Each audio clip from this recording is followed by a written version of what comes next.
Good morning, good afternoon, good evening. Thank you for joining me for this week's edition of SMIE Consulting's Midweek Roundup. I'm your host, Marty Bennett, and this week we'll be taking a look at three important issues in this week's international education news feeds. And we're going to be coming to you today, as we do each week on Wednesdays at 1 p.m. Eastern, live with our thoughts on three important issues in international education news. And we always start off with a review of how to get in touch with us at SMIE Consulting. First, our website, smieconsulting.org. You can also catch us here live on Wednesdays on our podcast where we do a review of these three stories. You're able to catch that, and thanks to those who are subscribing to that feed. We also put out a newsletter each Monday called All the SMIE News Fit to Share. And on that newsletter, we pick actually three of the stories from that each Monday to highlight on the Roundup each Wednesday. So get the news stories early and guess which stories we cover on Wednesday in the Roundup. So thanks again for joining me. We're excited today to be coming to you today. This is actually the particularly with our newsletter, it's the 1-year anniversary of all the SMIE News Fit to Share. And we're very excited to announce that we will be continuing our newsletter experiment that we began last year for the next calendar year, if not longer. And we hope that you make this a regular part of your weekly viewing or podcast listening. And it's really an important time in international education, as all of us know who follow what's going on in international ed. There has been quite a bit since the election in 2016. We've covered that here on the Roundup. But we're getting to a point now with what's been occurring with the public relations kind of nightmare that is our current administration when it comes to overseas audiences and their impressions of us. It's really an opportunity now to take a refresh, look at how the U.S. is actually being viewed, and we know it hasn't been all roses and champagne over the last few years in terms of how we're being viewed internationally. But wanted to touch on something that came up this past week during the NACAC conference in Louisville, Kentucky. A number of my colleagues who attended said some interesting discussions going on. Not only this was right before the Harvard decision came out this past week, or this week on the upholding of Harvard's admissions policies related to how they use race in their admissions decisions. So that was certainly a hot topic. Everybody was eager to find out what that actual court decision would be. But also during NACAC, they released the annual Admissions Leaders Survey, something actually Inside Higher Ed produced each year, and the results of this survey are particularly enlightening when it comes to international students. So it covers a wide range, because these are deans of enrollment management and such, but that aren't just specifically working with international. But a portion of the questions that they asked that were answered by these admission leaders were directly related to international students. And they did obviously international students for public universities are considered out of state. But in terms of the overall picture here, from these admission leaders, or over 350 that responded to the survey, 58% of the admission directors that were surveyed that responded are concerned about maintaining the same number of international students they had, and that's up over the year-on-year average from this group. They also, these leaders were even more convinced what at least one cause of their problems internationally were. 54% strongly agreed and 19% agreed, so a total of 73%, that the policies and rhetoric of the Trump administration have made it more difficult to recruit international students. Anyone who's in the industry certainly knows that to be the case, whether it's public pronouncements on immigrants or visa policies that have changed, travel bans that have been widely reported on. All of these have created an environment that has made recruiting students internationally a much more complex circumstance for even universities that have been doing it well for a number of years. So What one encouraging piece of news, I think, or at least from this admissions leaders survey that did come out, that I'm particularly comforted by, is that at least slight majority, 51%, say that, according to the results, say that they will increase scholarships to maintain current enrollment levels. And that figure is up sharply from previous years. And 38% said that they were more open to using commission-paid agents in recruiting. Not so much concerned about that part, but certainly are encouraged by that part, but more so that the majority now are saying that they need to be using scholarship dollars to help maintain or retain their international student enrollment levels. So that's an important distinction, because I think if you'd done that, asked that same question 10 years ago, using scholarships to maintain or recruit international students was not a real priority. I wouldn't suggest, at least for the greater majority of colleges and universities that we're recruiting. So it is encouraging to see more institutions that value international students and on their campuses putting their money's where their mouths are in terms of the willingness to support them in their international student enrollment plans. So that's a little bit of an encouragement piece coming out of that conference. It is a conference each year that attracts thousands of admissions professionals on both the counseling side, on the school side, and on the desks from the admissions desk side. So it's that kind of reports. It's a kind of a bellwether for the admissions industry. There's also a lot of data in there about institutions that are no longer making their class numbers. They had previously done how many of you are making your class numbers expectations, bringing in your class by May 1st, when deposits are typically due. And that number was way down, other than private colleges, selective institutions. They last year had added how many major class by June 1st, and that number has gone down even as well. Where this year they added a July 1st, how many of major class by July 1st, and 61% of public institutions were saying that they are they're not making their class in that time. By that deadline, 61% of public community colleges, 52% of private bachelor's colleges were not making their classes. 46% of private doctoral and master's degree institutions were not going to be making their classes by July 1st. So that's a significant increase, and that's something we all should be paying attention to in terms of all overall enrollment trends, that students are now waiting later.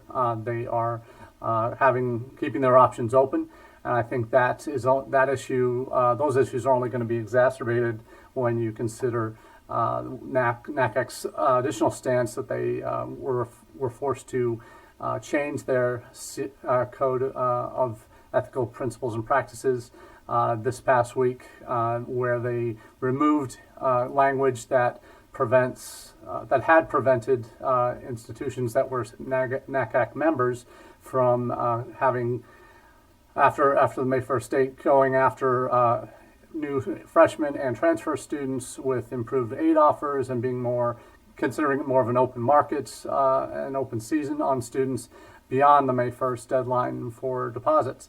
So that's presenting a whole other set of issues that will potentially force institutions to become more competitive. How that will impact the international realm, I'm not too sure. But certainly in terms of what we're looking at for international students, the domestic challenges in terms of bringing in classes can potentially have knock-on effects. In the past, in 2008, institutions started, when the Great Recession happened, there were a lot of public institutions that moved towards international as kind of a solution. We talked a couple weeks ago about that not probably being the case in as large a numbers and ability to sustain an economic challenge that institutions face in a downturn situation, that they won't be the answer necessarily because of other external factors, particularly the view of the United States, how the U.S. is viewed, as we've talked about, in the world, but also other countries that are becoming increasingly attractive for international students. So The landscape has changed since 2008 in the last economic downturn, and we're seeing certainly with this latest round of potential bad economic news and the current industry talk being fairly realizing that institutions have to be doing more if they want to stay competitive. Perhaps there's an awakening on some circles that for international education and to really thrive on their campuses, that institutions will have to do quite a bit more to really compete. And bottom line, that's what we're talking about. And as we move on to our second topic of the day, when we talk about how the landscape has changed internationally in the last decade, certainly, part of that challenge and the way it's changed is not just economically and other issues that are impacting U.S. colleges and universities. You also see that we see other countries becoming much more competitive and attractive destinations for international students. And yes, there are many more international students studying abroad for their degrees than there were 10, 15, 20 years ago. We look at just the numbers from Open Doors that, yes, the numbers coming to the United States have gone up basically doubled in 20 years. You see in other countries have also increased their share, their percentages of international students studying on their campuses, where it's in the past we've seen the U.S. having 25 to 30% share back in the 1990s, 30% share of the international student market when 1.7 million students might have been studying outside their own country. Now the U.S.'s share is down to 22%, and that will continue to decline as more destinations become more highly sought after, perhaps, or equally sought after as the United States. So when we look at what that means and the value of international education globally, we have seen for a number of years in the U.S. Produced by NAFSA, that's published at the same time as Open Doors, the economic impact statement they put together that has said anywhere between 39 and 42 billion dollars as the economic impact of international students being in the United States in terms of the tuition dollars they bring and the money that they spend in our communities, the jobs that they create to help manage those students once they're in country. So that's all been documented for a number of years. But now when we've seen for the first time in the last month or two, we've seen a couple of different surveys that have looked at the global impact of international students studying outside their home country. And this, friends at Study Portals produced, and Rahul Chadha, that we've talked about many times before, they put out a report 3 weeks ago that outlined over $300 billion impact. And that's with 5.1 million mobile students internationally in 2016, that their contributions to the world in terms of the countries that they studied in was about a $300 billion industry. We talked about that here on the Roundup, and that certainly opens your eyes to, I think, the not just the impact in the United States, but to the world of what international students bring to universities, to the towns that they study in. It's just really a phenomenal amount on their impact, $300 billion. From that study, and the Study Portal study, I should say, what was interesting about their numbers, when they looked at the United States, they actually had a much larger figure for the economic impact. I know we talked about $39 billion for what the NAFSA economic impact statement said in 2018 during the Open Doors report. There was a Commerce Department commercial service report shortly after that in December, I think, that said $42 billion was the impact of international students. This Study Portal survey now says it's $57.3 billion just to the United States. And that's with a percentage of the internationally mobile students of about less than, actually 19.1%. So looking at the global numbers of 5.1 billion or 5.1 million students studying outside their home countries. So this report is really eye-opening in a lot of ways to think. And the folks at int'l put this together in context of not just international education in the U.S. or international education globally, They also put it in context of global industries. Automobile sales, for example, is outside of government military contracts. Automobile sales is the largest private industry at $4 trillion. Tourism next at $2 trillion. Cell phone service at $1 trillion. Fast food restaurants, $856 billion. Internet service providers, $687 billion. Investment banking and brokerage services, $313 billion. And looking at international education, they come in right about tied with biotechnology at $301 billion. So that's on global industries and the kind of scale that we're talking about for international education. Looking at just those numbers, that puts international education as in the top 7 or 8 largest global industries, non-governmental industries that exist. Looking at the raw numbers here from this report, this int'l version of this report, this revenue data here, it looks at only as 3 other industries that are not as lucrative for in terms of value add to their countries is beer manufacturing, $216 billion, book publishing, $112 billion, and cheese manufacturing, $109 billion. So 2 of my favorites on that list that are less bringing less revenue to the countries that they operate in than international students. So that's quite a hefty amount. So we look at those numbers, and it helps to give perspective. And yes, this list that int'l has put together is not a comprehensive list of all the major industries in the world, but it certainly highlights the value of international education on a global scale, not just from the United States, the varying numbers that you hear about impact of international students in the U.S., but to think of the biotechnology industry and how huge that is to be on par globally with how much of an impact biotechnology has revenue-wise, over $300 billion. That's pretty significant. So it'll be interesting to see how much more we see on those kind of surveys in the weeks and months to come. But certainly that kind of helps put things in perspective, I think, in terms of what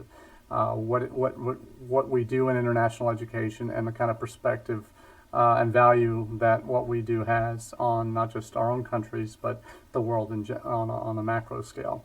So part of that, part of the whole competitiveness argument that we've talked about before here on the Roundup is why particular countries become more popular for international students over the years. Certainly one thing that in 2008, when there was kind of a great recession here in the U.S., one of the landmark bills that was introduced, wasn't a bill, but certainly one of the landmark changes that impacted international education positively in the United States was the introduction of STEM OPT. That added an extra 2 years of potential work permission to students who were studying in science, technology, engineering, and math fields. Those numbers since 2008 in the STEM fields have just grown exponentially. That's corresponding. That time is also when we had the big Chinese initial boom that started with undergraduate Chinese starting to overtake graduate Chinese students in the U.S. So there are a lot of things that happened around the same time.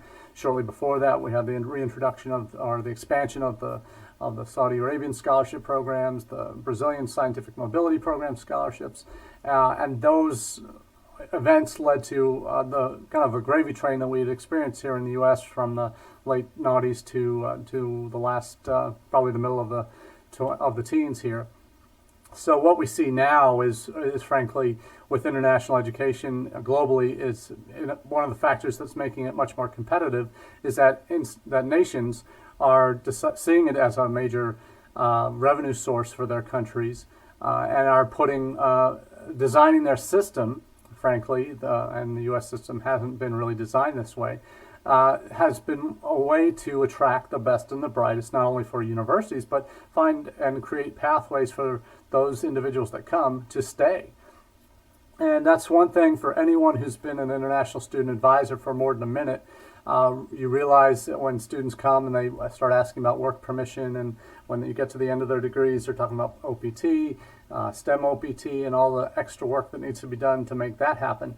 The system itself is not set up to make that process an easy transition from student to work, and then to work visas and potentially permanent residency. It's an incredible backlog of applicants for OPT, for H-1B, for permanent residency.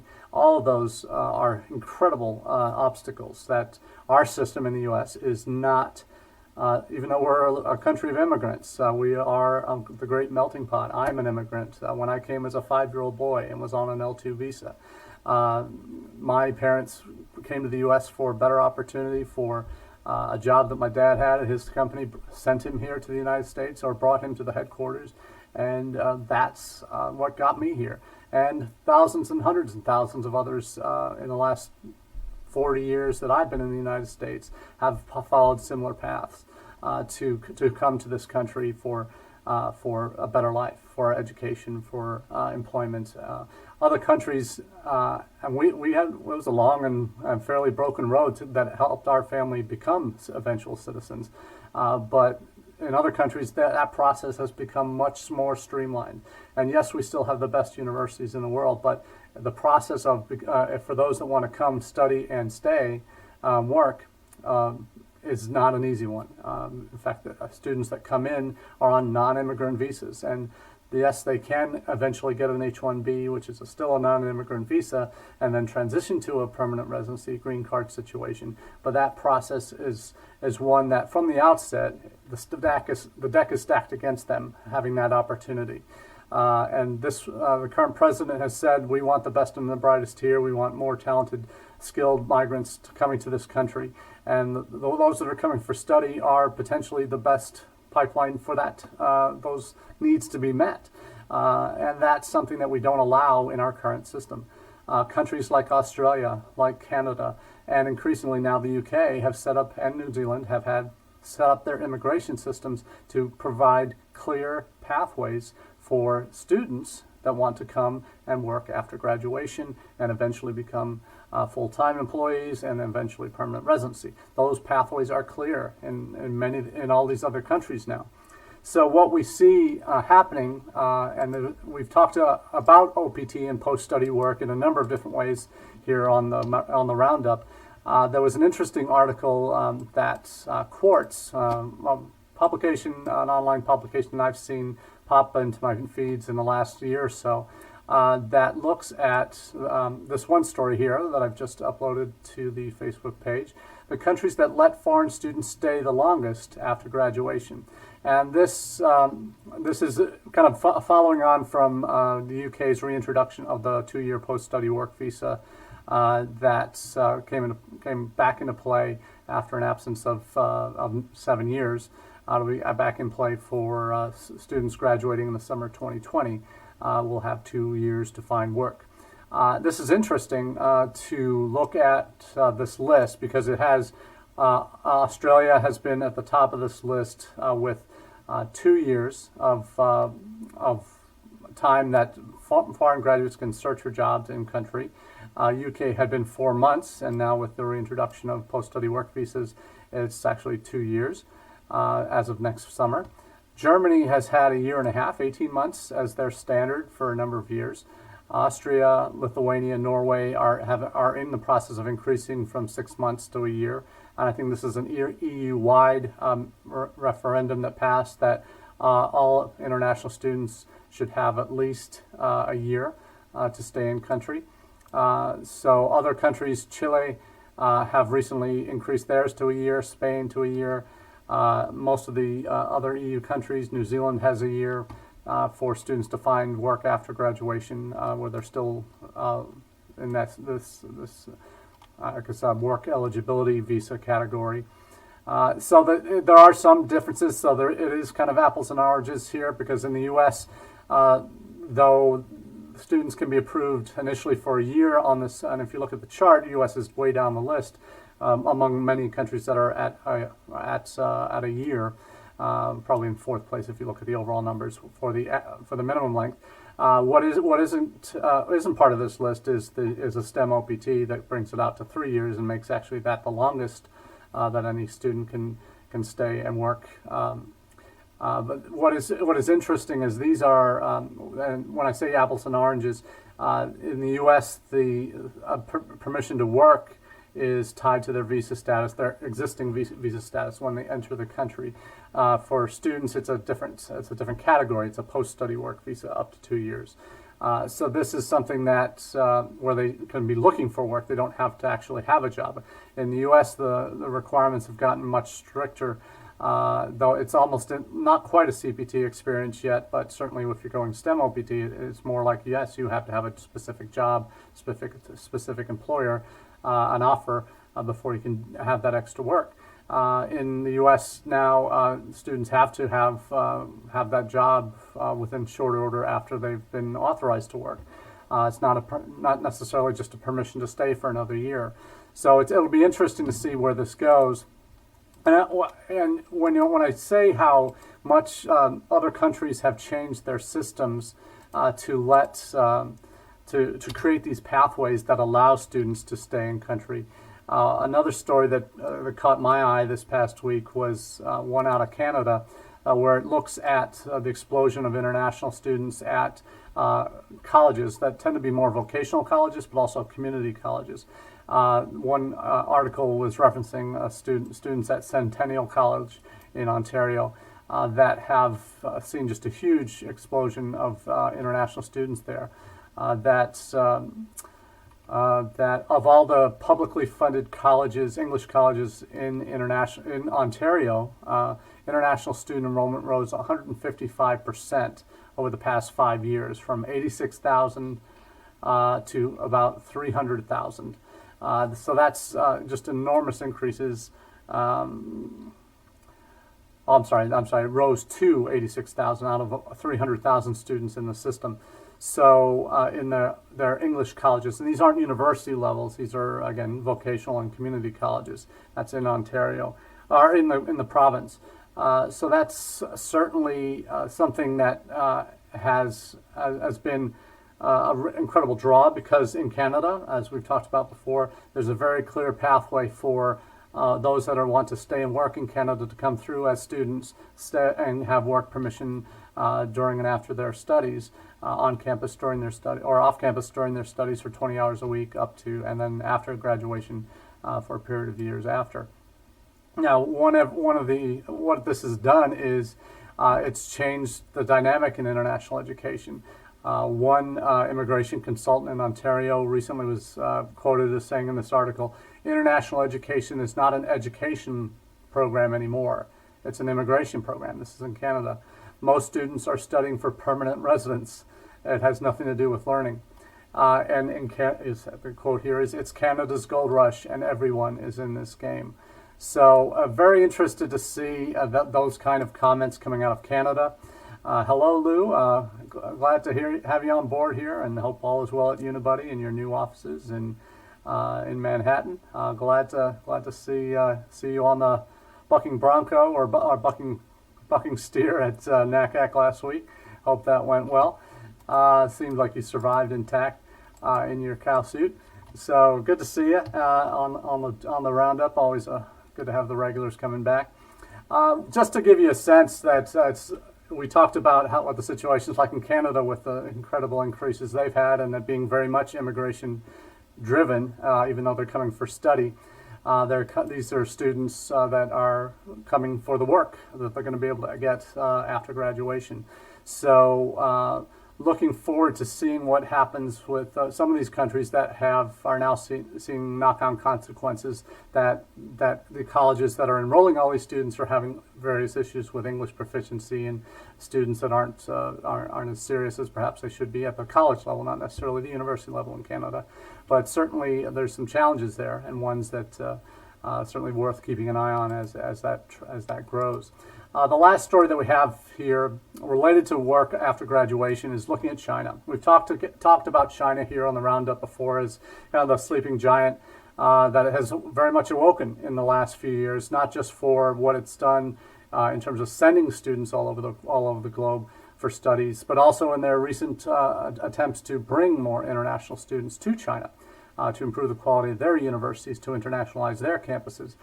They've spent over $1 billion in the last 3-4 years on international education in China, bringing students in on scholarships, for improving services for international students. So there's a lot happening there. But this recent story from ChinaHigherEducation.org takes a look at Chinese graduates, those that have stayed in China for their university study, and their view of the job market. 90% are concerned of recent graduates, are concerned about their job prospects, primarily because they don't think they have enough practical experience before they graduate. That 50% of them list going back for further study as their way to avoid entering the job market because they don't like the prospects. Less than 30% of recent grads in China are actively looking for jobs. So there's some real challenges, I think, not just in the United States, but globally with international education. So we'll see where those all go in the coming weeks and months. So we'll certainly keep an eye on it here at the Roundup. But I want to thank everybody for making the effort today to join us for the watch party, and those that are listening on the podcast. Thanks again for your support. Be sure to subscribe to the newsletter that comes out each Monday. The link to it is to this week's edition is in the comments section on the Facebook page. You can also find that at smieconsulting.org/subscribe. We look forward to talking with you all again next week. But for now, it's all from me, and have a wonderful week.